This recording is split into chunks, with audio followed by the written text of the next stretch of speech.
আসসালামু আলাইকুম। আজকে আমি আপনাদেরকে দেখাবো আলিগড় সাধারণ পায়জামা। যে পায়জামাটা আগে মানুষ পাঞ্জাবির সাথে বিশেষ করে পরতো। এটা ছেলে মেয়ে সবাই পরে, এখনকার দিনের মেয়েরা তো পরেই। যার যার মুহুরির মাপে সে করবে। এটা হলো মুহুরির মাপ, মানে পায়ের দিকের যে অংশটা সেটাকে মুহুরি বলা হয়। সেই মাপটা আপনি চওড়া দেন বা চিকন পড়েন, যেভাবে পড়েন। এখানে আমার 11 ইঞ্চি আছে, আর এদিকে হলো আমি মাপটা সূত্রটা আজকে আপনাদেরকে দিয়ে দেব, যাতে আপনারা ঠিকভাবে শিখতে পারেন। এদিকে হলো ফিতা ঘর বা রাবারের জন্য এখানে 2 ইঞ্চি কাপড় রাখা হয়েছে।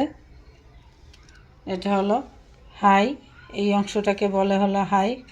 কোমর থেকে হিপ পর্যন্ত যে মাপটা সেটাকে হাই বলা হয়, এবং পুরা এই কোমরের মাপ থেকে একদম নিচ পর্যন্ত পায়ের পর্যন্ত বা হাঁটু পর্যন্ত যে মাপটা থাকে সেটাকে বলা হয় লম্বার মাপ।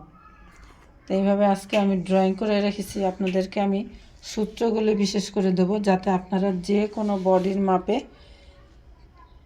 আলিগড় পায়জামাগুলি কাটতে পারেন। আলিগড় পায়জামাটা মূলত আসছে ইন্ডিয়ায় একটা অনেক বড় বিশ্ববিদ্যালয়, সেই ব্রিটিশ আমলের আগের থেকেই আসছে। সেখানকার যারা পড়াশোনা করতেন তারা মূলত প্রথম এই পায়জামাগুলি পরেছেন। সেই এতেই এই পায়জামাগুলির নাম হয়েছে আলিগড় পায়জামা। আজকে আমি আপনাদেরকে আমার কাপড়ের হিসাবটাও দিব, সেই সাথে এই যে কাপড়ের হিসাবটা, এটা যারা আপনারা করে রাখতে পারেন, রাখতে চান রাখেন, উঠায় রাখেন এই মাপটা, তাহলে যে কোনো মাপের আপনারা করতে পারবেন।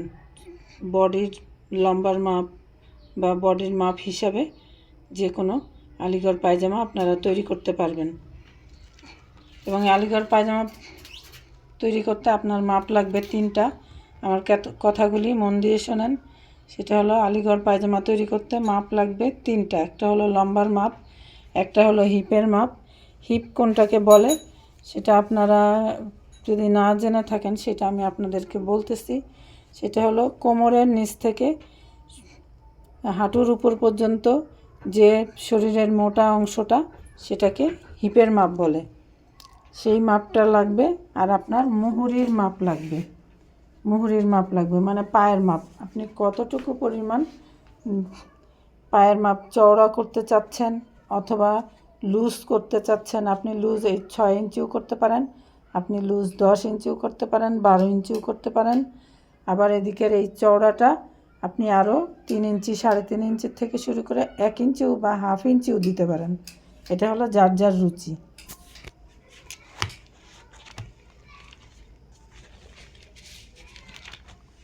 এভাবে আপনারা নিজেরাই তৈরি করে নিতে পারবেন। যারা সূত্রটা খেয়াল করেছেন তারা অবশ্যই পারবেন, আমি আশা করি।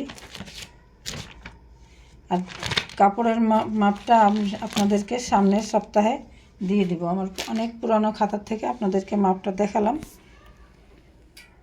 তাহলে আজ এই পর্যন্তই। আবার নতুন কোনো কাজ নিয়ে ইনশাল্লাহ আসব। আমি আপনাদেরকে চেষ্টা করব সূত্রসহ প্রতিটা কাজ দেখানোর জন্য। জি, আজ এই পর্যন্তই। আল্লাহ হাফেজ।